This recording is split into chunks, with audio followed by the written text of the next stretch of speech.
Pew, pew, pew, pew. Welcome to the show. Are we live right now? I think we are live. Let's do this. Welcome to Common Threads. We do this every Thursday night, live from Brooklyn, New York. We are on Twitch, YouTube, Rumble, X, the artist formerly known as Twitter. We're also now on Instagram as of last week. To the millions of you watching at home, thank you as always for taking the time. 2 guests, 1 hour, far too many drinks consumed by me and the team at the bar after the show. but that's for the 9 o'clock hour for us all to worry about. We got 19 days to go here, my friends, between now and you may be aware a little presidential election coming up around the corner.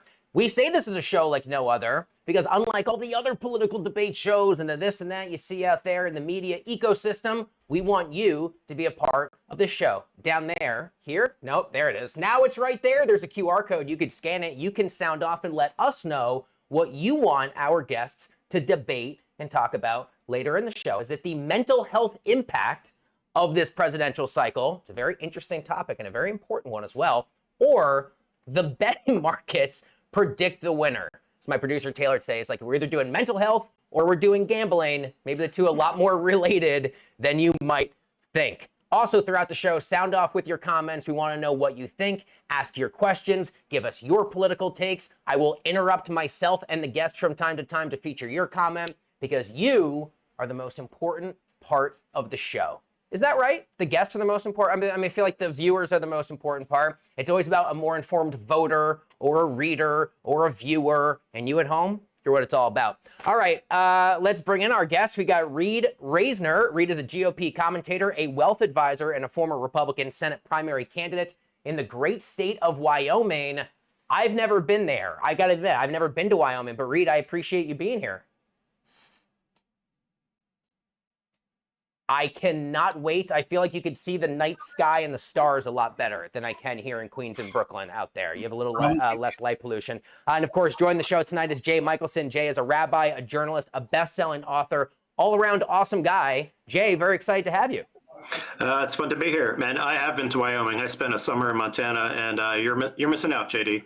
I'm missing out. You know, this is what they see. It's the problem with New Yorkers. See, we already found a common thread right there. That's it. Let's just end the show. Folks, thanks so much for watching. We found compromise. We'll see you next week. This is the thing with being an elitist New Yorker, is that we think we're the center of the world, and we really need to get out of our New York bubble and go to amazing places like Wyoming. Let's kick things off with a look at our first topic, as I like to call it, the terrible, horrible, no good, very bad week of interviews. The media strategy for these two campaigns, Jay and Reid, very strange, a little head-scratching, perplexing, if you will, unlike previous electoral cycles. Vice President Kamala Harris sat down with Bret Baier in an interview on Fox that was described by some as contentious, by many as testy. Let's take a look, and we'll talk about it on the other side. Here's the beep. He's the one who talks about an enemy within, an enemy within, talking about the American people, suggesting he would turn the American military on the American people. We asked that question to the former president today. Harris Faulkner had a town hall, and this is how he responded. I heard about that. They were saying I was like threatening. I'm not threatening anybody. They're the ones doing the threatening. They do phony investigations. I've been investigated more than Alphonse Capone. He was the greatest gangster. No, it's true. No, but think of it. It's called weaponization of government. It's a terrible thing. So, Bret, I'm sorry, and with all due respect, that clip was not what he has been saying about the enemy within that he has repeated when he's speaking about the American people. That's not what you just showed. well, he was asked about that specific... No, that's not what you just showed. In all fairness and respect to you. That was the question that we asked him. You didn't show that, and here's the bottom line. He has repeated it many times, and you and I both know that. And you and I both know that he has talked about turning the American military on the American people. He has talked about going after people who are engaged in peaceful protest. He has talked about locking people up because they disagree with him. This is a democracy. And in a democracy, the President of the United States, in the United States of America, should be willing to be able to handle criticism without saying he'd lock people up for doing it. Okay, for doing it. So there we go. By the way, I'm glad we got at least one Alphonse Capone reference there during the presidential cycle. Then we got Trump, meanwhile. I don't know that he did himself very many favors. He had this kind of strange sit-down on the economy with Bloomberg. We also have sound from him in another interview. Let's take a listen to the former and potentially future president of the United States.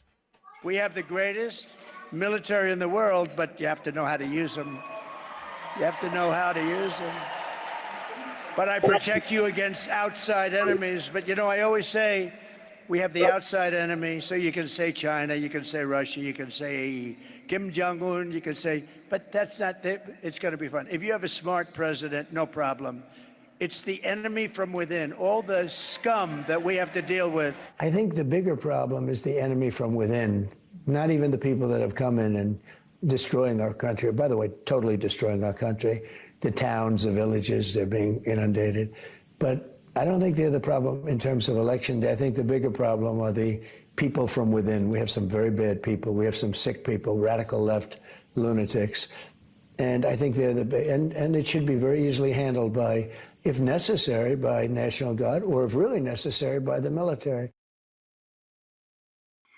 Jane Reid, that's a look at how things went down the last few days. Jay, I'm going to start things off with you.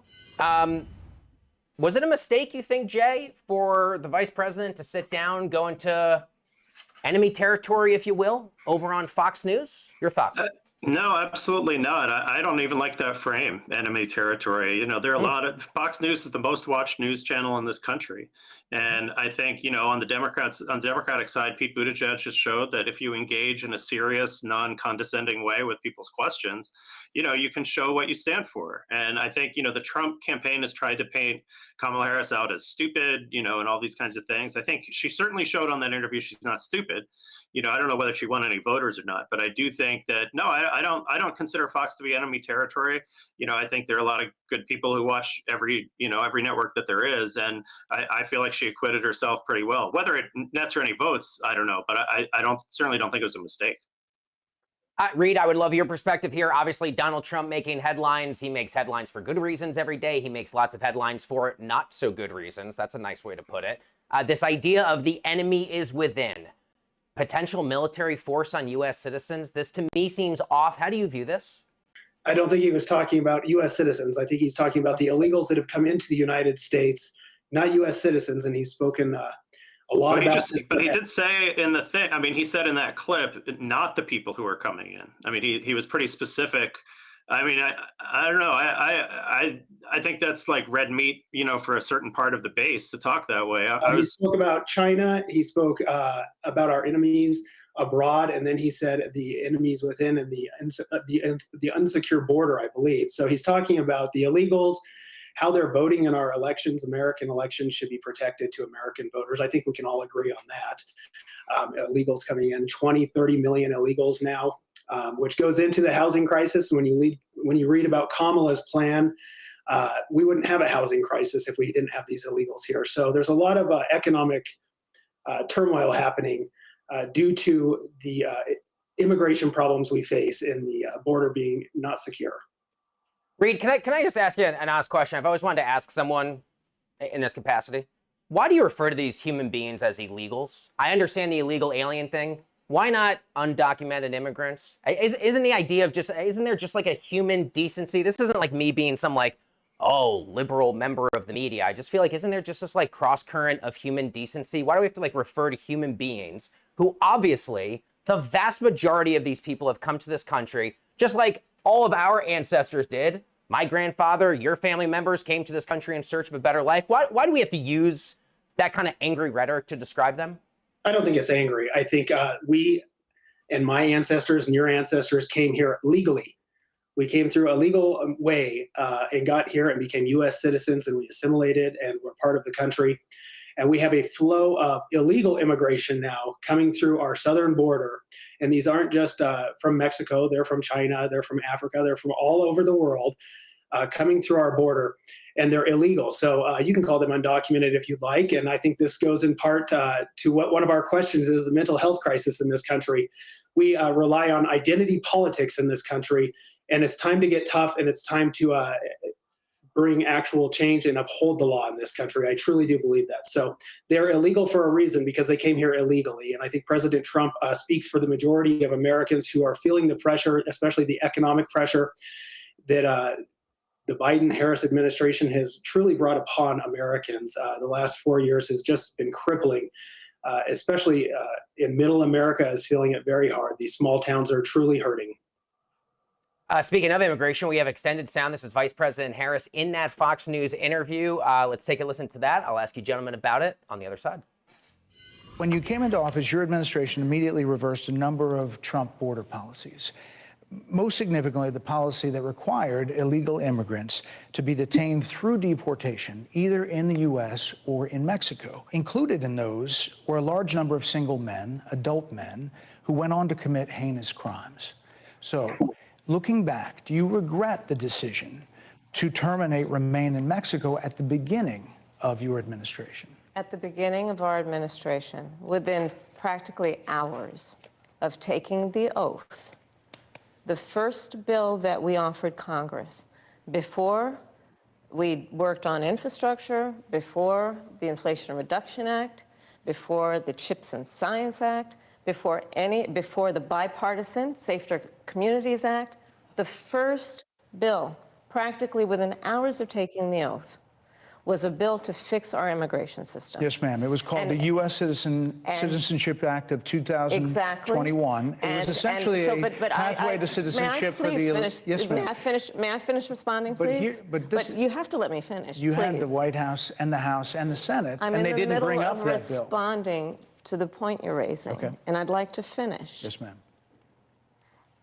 We recognized from day one that, to the point of this being your first question, it is a priority for us as a nation and for the American people. And our focus has been on fixing a problem.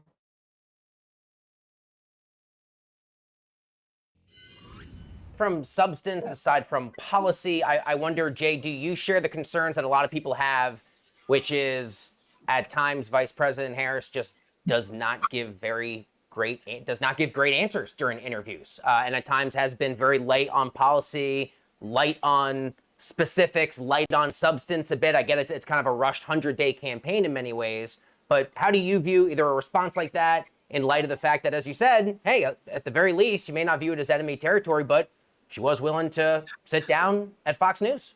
Well, I mean, I don't know. I have the opposite take from you, JD. I mean, she was trying to get too in the weeds. She was being too detailed, right? Her point, which got cut off by Brett, was, we passed this. She was trying to get to the point where we passed this bipartisan bill and then Trump tanked it, right? Which is the factual record. I guess I would have maybe, not that she cares what I think, I would have maybe coached her to get to that first, instead of do the whole narration of, we tried to pass this bill, then we did this other bill, maybe just come right to the point.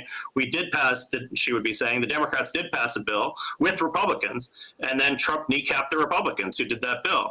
My worry about it, though, is that, a lot of this conversation is based on misinformation.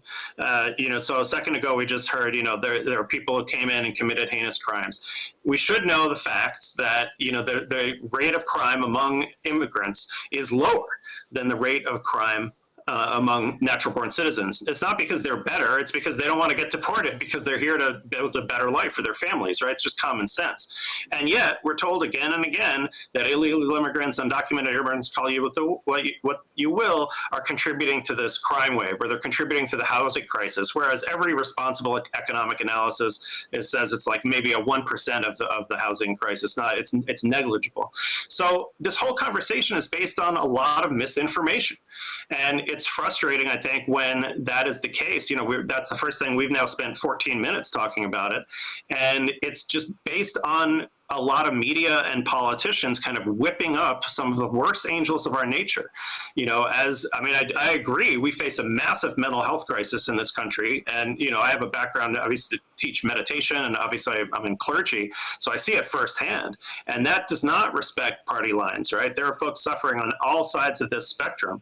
And to me, the irresponsibility of demagogic politicians and opportunistic journalists, maybe suffering from audience capture, to fan those flames with inaccuracies. If you had a feud between the Hatfields and the McCoys, and the Hatfields said, "Oh, these McCoys, they're committing crimes," and then the fact is there were actually more crimes committed by the Hatfields, you would wonder what their motives are. And that's exactly what's happening here with immigration. There are fewer crimes percentage-wise committed by immigrants than by natural-born citizens. So all of this whole thing rests on a kind of false premise. So I read to the point that Jay had mentioned, and I'll give you an opportunity there to respond, Reid. But, as I sit there, and we do talk about it a lot, and I think it is worth repeating, Republicans had a bill. James Lankford, This is not a very liberal member of the United States Senate. He took the lead for Republicans for a bipartisan bill. Republicans got a whole lot of stuff in that bill that they wanted. Democrats got a bit of stuff that they wanted. Donald Trump sat there on the sidelines from Mar-a-Lago and said, blow it up because I want to run on this issue. Do Republicans lose the high ground on immigration when you at least had a compromise, which should not be a dirty word, that Donald Trump, before the election cycle, decided to say, Republicans don't support that bill because we're going to do it differently when I become president? Well, no, because the bill still allowed 2 million illegal immigrants to come through the border every single year, which would net the exact same results that we have today. And going back to the point, just 4 hours away south of where I am right now, and I'll be going there this weekend again, in Aurora, Colorado, an illegal Venezuelan group of terrorists, we'll call them, took over an entire apartment complex that the police couldn't control. So it hits pretty close to home, the immigration problem right here in Wyoming, even when we have fentanyl pouring through, and every state is now a border state. So when we look at what's actually happening across middle America, small town America, and what's happening across outside of the New York bubble, we'll call it, it truly is affecting Americans all over this country. The immigration is affecting, and Donald Trump is hitting a pressure point, obviously, and Americans are responding because they are feeling those pressures. Reid, there is another sleight of hand. You know the facts that most fentanyl smuggling is actually people with U.S. passports because that's most secure. So instead of talking about like the real issues, there's another scare tactic, right? The opioid crisis is terrible. Fentanyl overdoses are terrible, and now it's associated with immigration. That's not the case. We could have. First of all, as I'm sure you also know, illegal border crossings are way down in 2024 as well as in 2023. They're now back to where they were in 2020. So, but this seems to be like one of these areas where it's like a fact-free zone.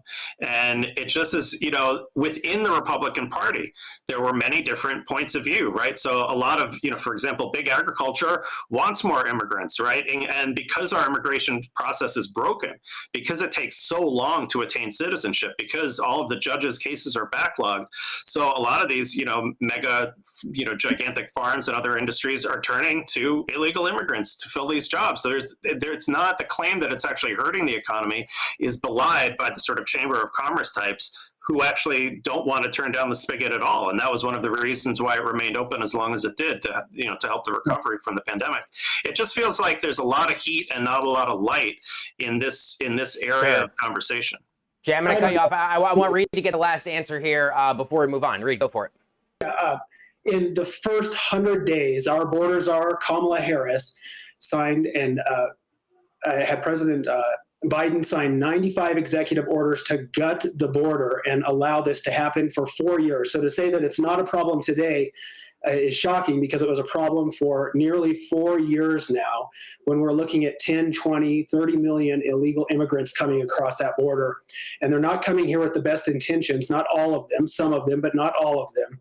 And so I think that has to be spoken about also. We can't just ignore the fact that they're coming across and the catch and release program was reinstated.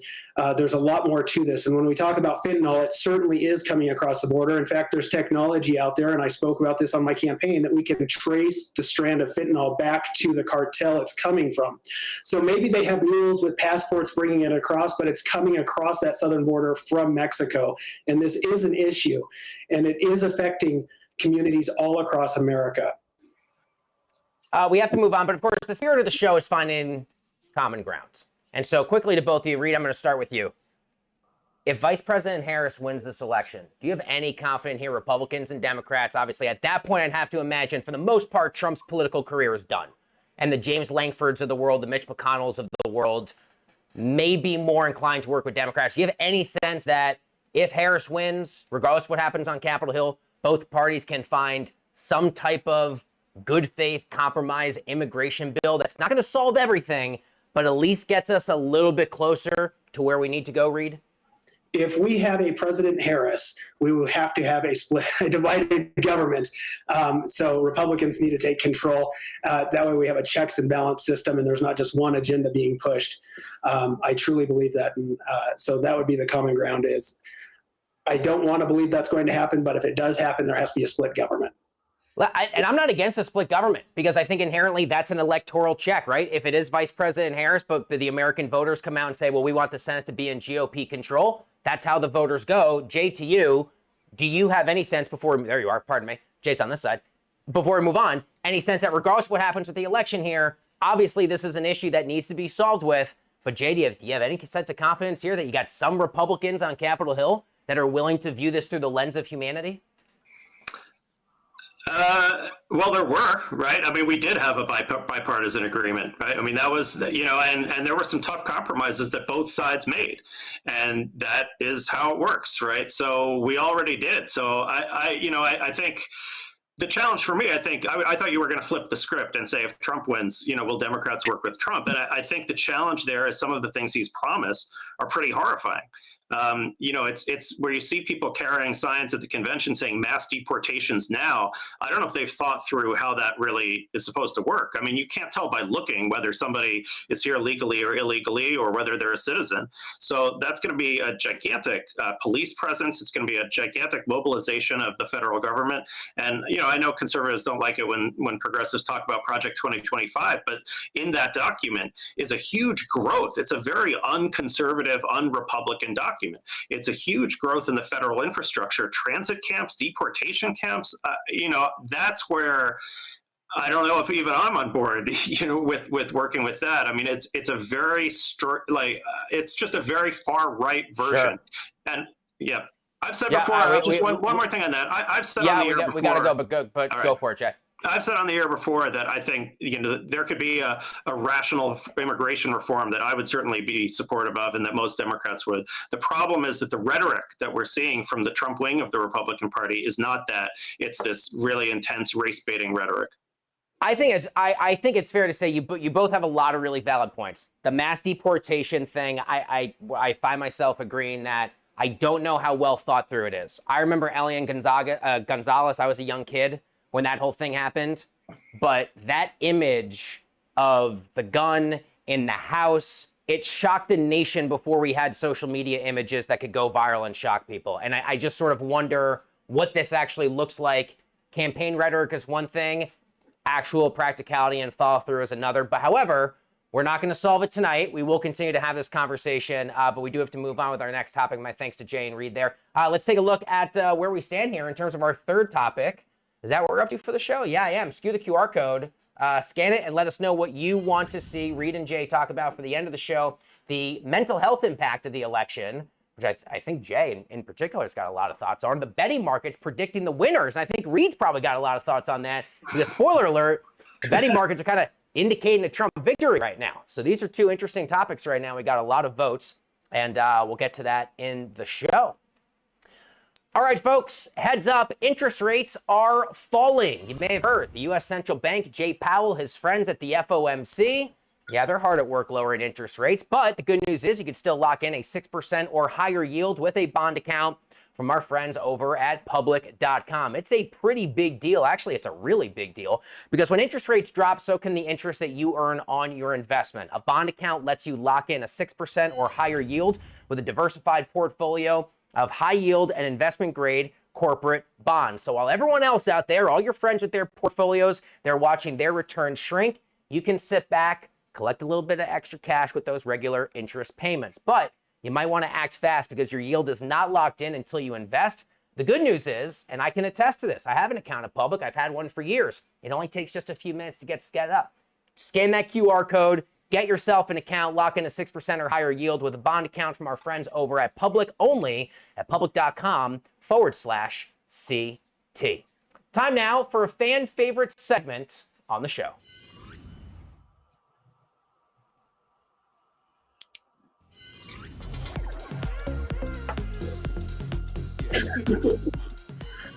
There it is, folks. If you love political polls as much as we do here at Common Threads, you may have noticed a few strange things going on here in 2024 with these national and state level political polls. A big potential array of different outcomes. So we pieced together a little bit of an explainer to help you understand, make heads and tails of what exactly is going on. Take a look.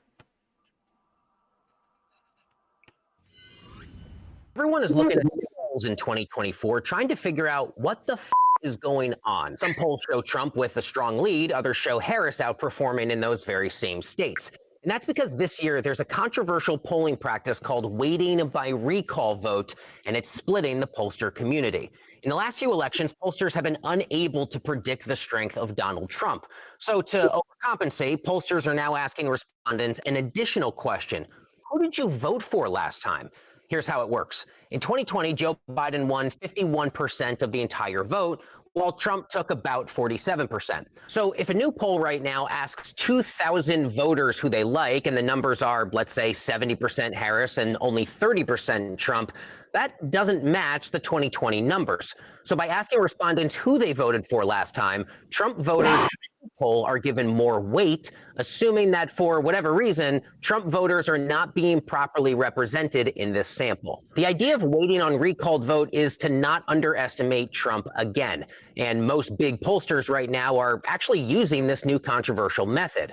But others, like the New York Times and Siena, refuse to. They call it an untested experiment and a bad use of polling. Either way, polls are snapshots, not exact predictions. Plus, they are fun to talk about. If you're worried about the polls, just remember, democracy is not a spectator sport. Head on over to vote.org to make sure your voice is heard.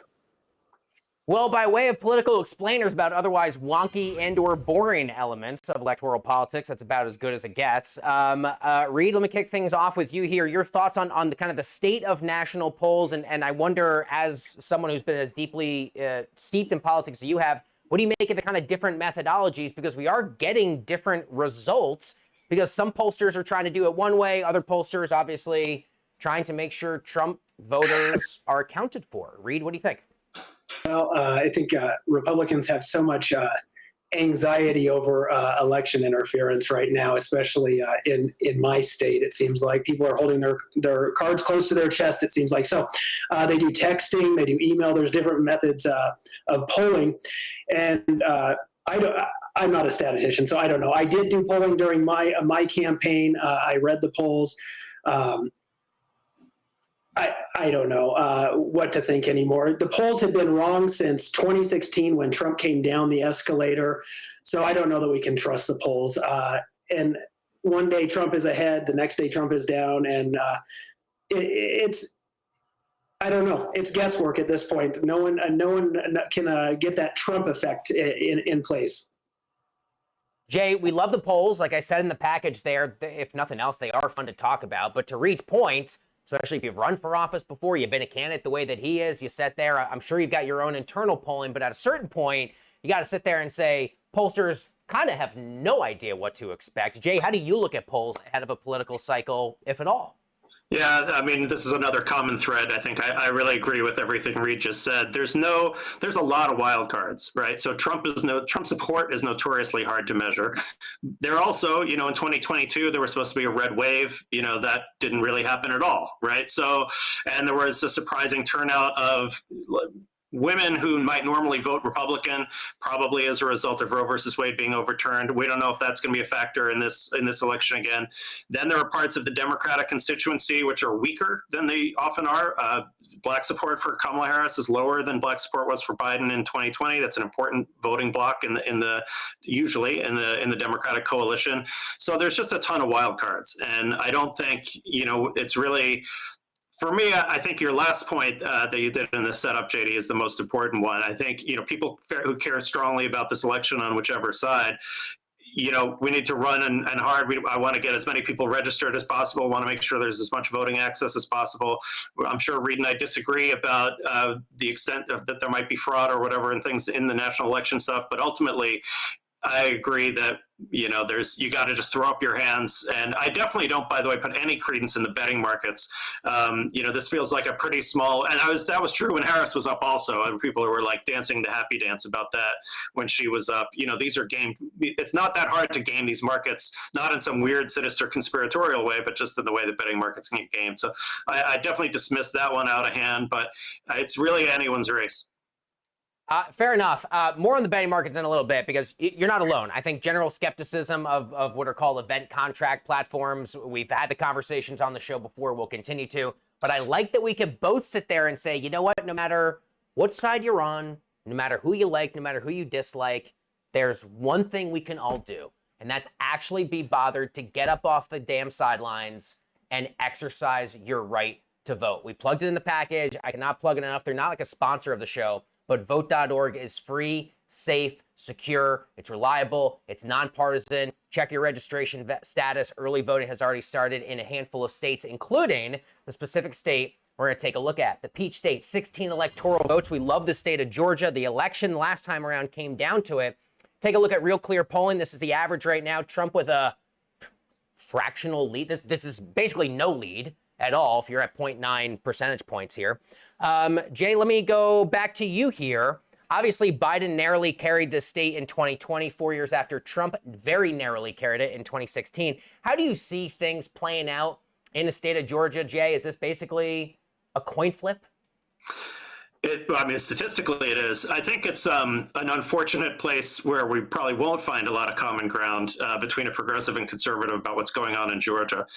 From the conservative point of view, well, I won't say the conservative point of view, but as I understand it, there are these election commissions that are in place to prevent, widespread fraud and abuse. From the progressive point of view, these are suppressing the vote and making it difficult for people legitimately to actually vote. There's no evidence that illegal immigrants are voting. None of this stuff. And so it's unfortunate that there are these two layers. There's the layer of the election itself, and then the two sides. If there's one issue where I feel like we never can agree, it's on that. It has to do with the results of the 2020 election. Obviously, J.D. Vance has said, he thinks that Trump won that election. To me, that's disqualifying. Obviously, to folks on the other side of the aisle, it's not. But I definitely think Georgia is a great microcosm of all the trends that I just mentioned a minute ago. Right? Where will voters of color turn out? Will they turn out? Suburban women who often vote Republican might not on this term. But we really have no idea. Reid, we just heard from the Georgia Secretary of State, who was one of those primary characters involved with the controversy a few years back, and Trump obviously wasn't thrilled with him. But for early voting, which just started in Georgia, the state Secretary of State said we have never had more Georgia voters show up on day one of early voting than we did yesterday. Reid, do you view that as being advantageous to President Trump and the Republicans in the state, or is it simply too early to tell? I mean, the two parties, Reid, you got to admit, Democrats have been much more inclined up until very recently to be the party to say, get out there and vote early, whereas Donald Trump has been out there for a long time, kind of dabbling in these modes of skepticism, not encouraging people to go vote early. What do you think? So I think the Republicans have failed miserably at getting out the vote historically, and they are known for that. So getting out the vote is so important, and a huge turnout is needed for Republicans to win. I agree with that. And it's interesting because in my primary election here in Wyoming, it was the lowest turnout, voter turnout since 2016. And all the polling, since we're talking about polling, showed that I would win that election if turnout was high. So can we trust the polling? I don't know. I doubt it. I doubt it. In Georgia, getting out the vote is so important. In every state and every district across this country, getting out the vote is paramount. I truly do believe that, especially with our younger generations getting out, because they're feeling the economic impacts regardless of what side of the aisle they're on. They're feeling what's going on when they can't afford a house. They're feeling the housing crisis. They're feeling everything happen. And I think Republicans do win if we get a huge voter turnout. I truly do believe that Republicans will win. Let's take a look at a few of the comments. I like this one here. Player coach Andrew says Trump's giving, I guess he means Republican voters, permission to vote early this year. To Reid's point, obviously the rhetoric's changed a little bit. We also had a comment. This was Dealmo037. Obviously a little tongue-in-cheek here, but it's true. Trump would have had Georgia if he could have just found 11,000 votes. Obviously a reference to Trump on tape saying to the Secretary of State, just find me 11,780 votes so that I could likely illegally stay in power. That was a few years ago. What else do we have here? D. Dealmo also said a few minutes before that, totally agree. We cannot trust the polls. We just have to vote. Andrew here says polls only count people willing to respond to those. This is interesting. Who could be reached by the pollster? Like betting markets only tell you how Polygon holders are leaning, meaning crypto users who use Polygon. Actually, real quick, Jay, to you here, this idea of, first of all, do either of you know, Murphy says would be cool if there were Costco samples at voting stations. I like that. Actually, forget my question. I want to go to Murph's question. Jay and Reid, if there were Costco samples at the ballot box, would that encourage more people to vote? And also, is there a food item at Costco that you would most like to see offered at the ballot box? My answer would be churro. Jay, what do you think? Well, I have some experience with this. I grew up in Florida, in Tampa, Florida, and I was what was the year that John Kerry lost? 2004. That's how old I am. I was out there helping the early voters in Tampa. There were long lines. People were waiting, and it was an unusually hot weekend for November, and people were out there waiting 2-3 hours. And we stayed with the tried and true. You know, it was like Dunkin' Donuts and lemonade and stuff. And we made sure that there was somebody from the Kerry campaign and the Bush campaign doing it together, so there was no shenanigans going on. And I mean, you know, we joke, but it is actually true that we don't actually make it that easy to vote in this country compared to other countries. And it is actually a challenge just for a lot of folks to actually do it. I don't know, I only have one kid, so we never joined Costco though. So I'm ignorant on that. Reid, do you have a favorite food item at Costco? Well, probably a slice of pizza. I would just get a slice of pizza. So grab a box of pizza and head to the polls. I don't know. Getting out and voting is our duty. We all have to get out and vote. I think President Trump is right. It should be a national holiday. Everyone should be out voting. We have to turn out the vote, and we have to get young people energized to get out and vote. I truly do believe that. Did he come out for that? Is he out for the election day being a national holiday? Yeah, I was going to ask that same question. Has Trump said that? I believe he said it several times. I'm on board. That's great. I'm on board with that too. I was going to say, proposed that I'm on board. That's great. I'm actually. But it also speaks, it speaks to the nature of the voters, right? It used to be, let's say, disenfranchised, marginalized people. These were Democratic voters generally, but that's not been true in the Trump era, right? There are folks who are really suffering, who see themselves as marginalized, who are marginalized, and those are Trump voters. And so I don't think it used to be the case, back in 1970s, 1980s, Paul Warwick, Republican, said, I'd rather have fewer voters because that's how we win elections. And that was true back then, based on the kinds of people who were voting for each party. But it's not true anymore. The Republicans are a much more broad coalition in terms of voter profile, socioeconomic profile, et cetera. And so that's great. We got another thread for you there. We're getting enough threads to sew a sweater in here.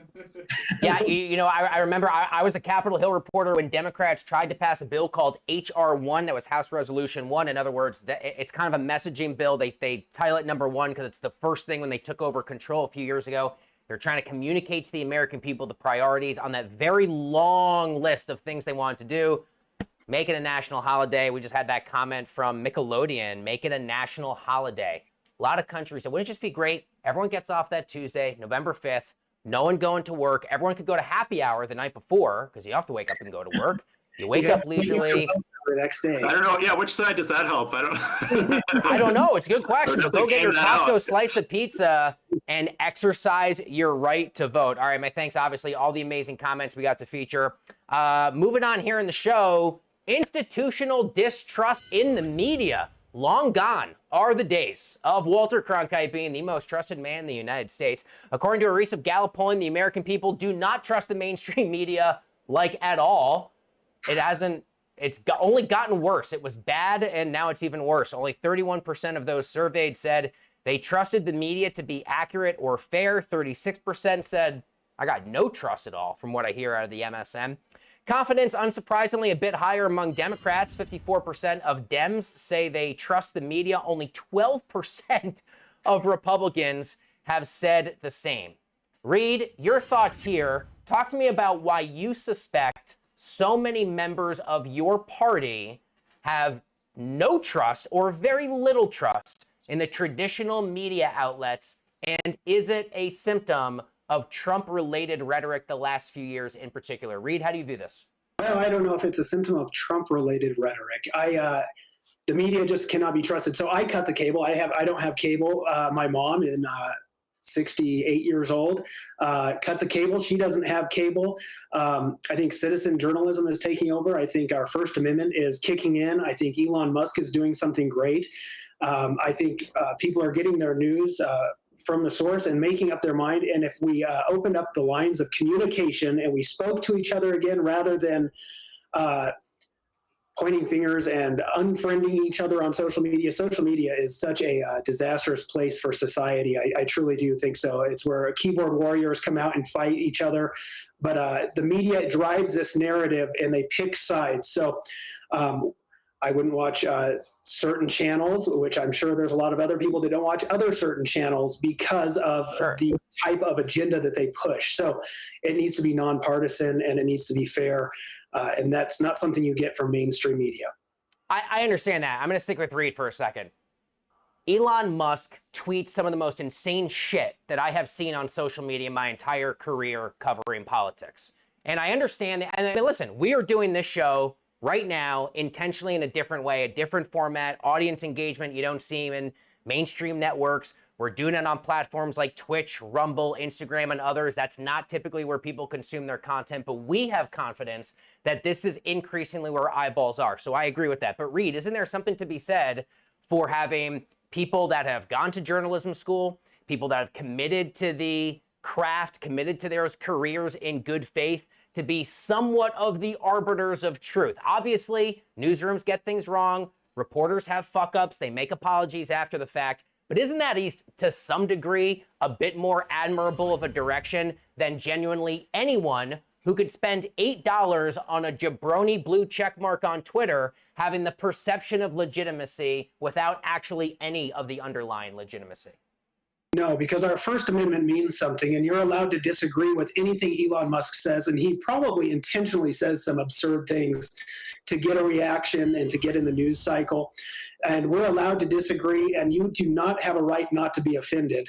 But I have a right to offend you, which you get to offend me also, but I don't have a right to not be offended by that, see? So our First Amendment still means something. So you're allowed to say anything you want. I'm allowed to say what I want, and people can make up their minds. We don't need an arbiter of truth. We don't need a Don Lemon or a Bill O'Reilly or whoever it is telling us what the truth is. We can make up our own minds, I think. And I think when we start talking to our neighbors again and going back out into the communities and getting off social media, that will begin to happen. Our First Amendment citizen journalism will take over, and mainstream media is actually in a little bit of trouble here unless they start coming around to this new notion that the First Amendment means something and people want to hear the truth. And that's not just what they want to hear. They want to hear what they also don't want to hear. They want to hear both sides of it. So I think sitting here with you guys, this is a great conversation, and I get to hear both sides and you get to hear both sides. But I get to be offended, you get to be offended, and everyone gets to make up their mind at the end of the day because our First Amendment still means something in this country.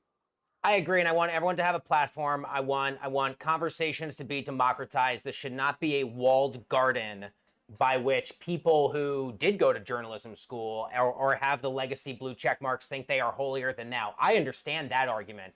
My problem is when you open up Twitter, especially after, let's say, a crisis. And again, anyone who spent $8 and bought themselves a jabroni blue check mark can very easily go viral.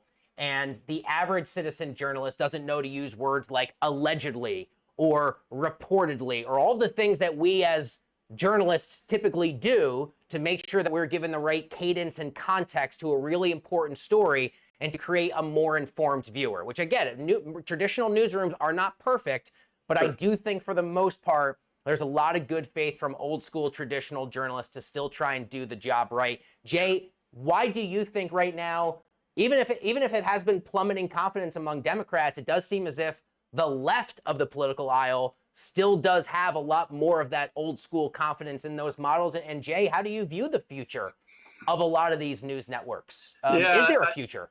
I'm still puzzling over exactly how this question was phrased. You know, I think, as I said earlier, Fox News is by far the largest cable news network right now. To me, that's mass media. I don't know if that is included in what people think of as mainstream media or mass media, so I'm surprised it's that low at 12%. You know, and it is the near left side of the aisle. The hard left is sort of Bernie left, and the kind of farther left edges of the Democratic coalition does not trust the mainstream media. I have friends. I mean, I appear on CNN, usually every week. So I'm here. I'm the MSM myself, I guess. But there is not. on the left, there's just as much distrust, which I think is kind of interesting. From the left, the side is like, well, this is the corporate media. All the media is owned by 2 or 3 gigantic companies, and or billionaires who certainly don't have our best interests at heart. On the right, obviously, it's this sort of claim about the liberal media. So it is kind of unusual that the sort of, it's like the horseshoe theory, the farther left and a lot of the right, I wouldn't say just the far right, really actually agrees with this distrust, but in different reasons. And I do have a slightly different take from Reid's. I mean, I'm gravely concerned that, people say a lot, well, do your research, but doing your research on the internet, that's not, we don't teach kids how to do their research. We don't teach proper critical thinking or civics, I think, anymore certainly in our public education system the way we should. And people are doing their research and finding misinformation, and they're thinking, wrong science, and they're finding denial of basic scientific facts, let alone fake news and weird conspiracy theories. And, again, as someone who's Jewish and as a rabbi, like, I'm particularly nervous when conspiracy theories run their course. And Elon, of course, has himself retweeted some overtly anti-Semitic conspiracy theories. But even when it's not overt, just when I agree, I like the ideals of citizen journalism. That sounds great. But the reality is that it leads to a lot of bad thinking. And that's true, by the way, very much on the left as much as on the right. There's sort of this phenomenon of conspirituality, sort of left-wing yoga types then becoming QAnon or, red-pilled in some way. So it's not a right-wing, left-wing thing, but it is an extreme to moderate, reasonable center thing. There's a lot more here that 3 of us agree on this exact thing. We do have to move on, Reid. I don't mean to cut you off there, but it is really a very important conversation and something we're going to continue to have. All right, we'll revisit this conversation.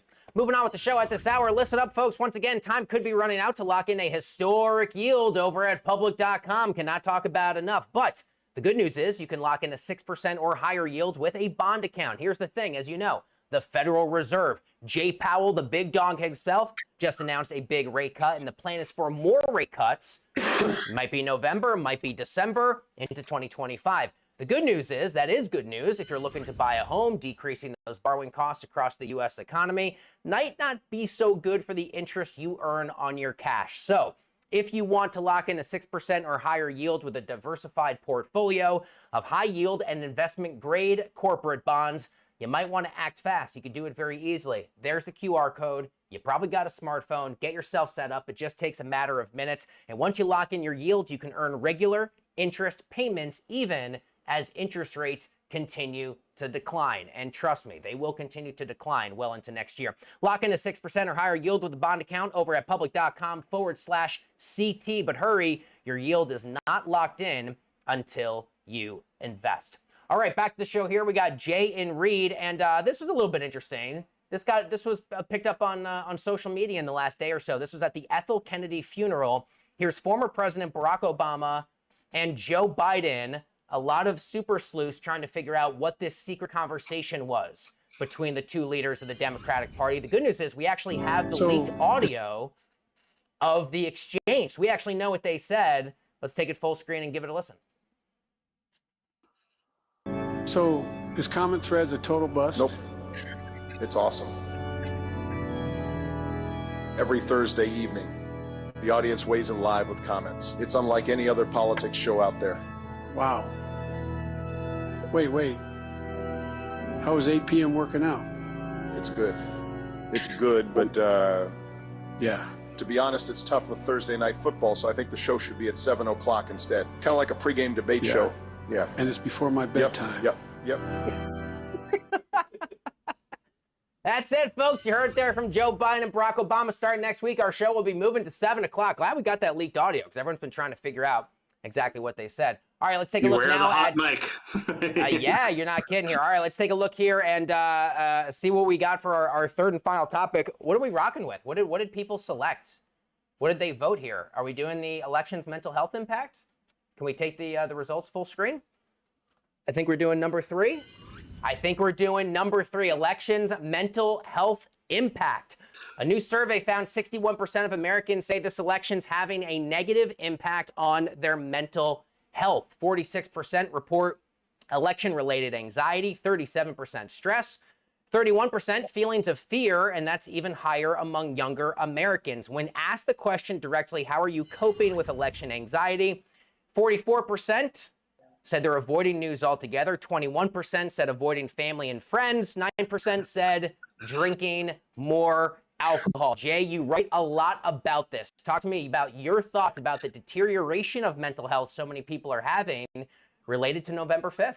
Well, first, can we just like hold that pie chart for a second? So there were 0% who said it was positive, right? So there's no one, whether, I mean, I would think like if you really believed in one candidate or the other and you're like, okay, our guy's going to win, you know, we're going to whatever, you know, is there one guy who thinks it's like someone out there?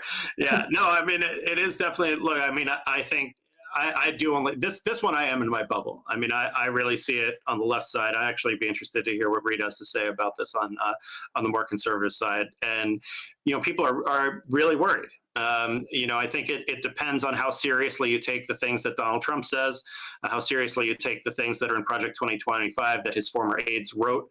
And, you know, there's a lot to be really worried about. I'm in a same-sex couple here in New Jersey.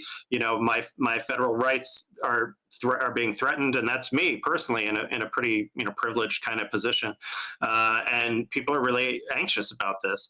And I do think, you know, there's a way in which I'll speak from the left side rather than trying to both sides of this. And I am curious, legitimately curious in what Reid has to say about this. You know, I think there's a real fear that, you know, Donald Trump, whether it was on January 6th or after, you know, threatening to kill Mike Pence and trying out some sort of violent overthrow of Congress, you know, and inciting that mob, and not just that one day, but for 3 months, you know, this sustained pressure campaign. I mean, this is somebody who really does not. Right, Jay, hold on, Jay, I'm going to cut you off. Anyway, you do a nice job. I understand your argument. You do a very good job litigating the case as to why people on the left are having the anxieties that they do. But I'm curious if there is a path forward. I'm going to kick it over to Reid for his comments. I'll come back to you, Jay, for the final thought. Reid, how do you view this as a conservative, given the fact that a lot of people are sitting there saying, I don't feel very good mentally about where we're at or where we're going? Well, where we're at and where we're going, I think from a conservative side is the biggest issues facing middle income and middle class Americans, a huge voting bloc, is inflation and border security in this country. Inflation is still high. I don't care what the inflation numbers say. It wasn't transitory. They can come down to 2.3%, but it still costs hundreds more dollars a week to feed your family. It still costs more money to get to and from work. Our insurance premiums are going through the roof across the entire U.S. It costs more to live today than it did 3 or 4 years ago. And the thought of a Harris-Walz continuation of the Biden administration is terrifying to conservatives, but more importantly, terrifying to Americans, middle class. Okay, hold on. I'm going to stop you as well. Reid, respectfully, you both do the same thing, which I get. And I posed the topic to you, and you both said, well, here's the reasons why we're also anxious for the other side. Can I just state the obvious to everyone who's watching here? No matter who wins this fucking election, we're going to be fine.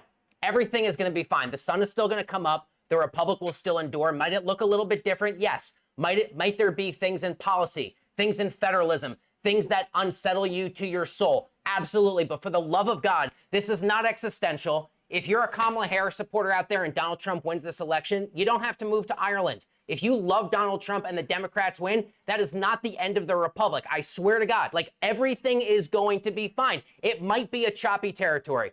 Martin Luther King said, the arc of the moral universe is long, but it does bend towards justice. Jay, before we wrap, final thoughts to you. I'm looking for a little bit of bipartisanship here. This is the final part of the show. We like to say something nice. Jay, if Donald Trump and the Republicans win this election, can you give me a little glimmer here, Jay, of good news about the direction? Something you can dare say, all right, it's not going to be the end of the world. It's going to be a little bit of common ground here with the Republicans as to what gives you a little bit of confidence. Not everything is going to be tossed out the window.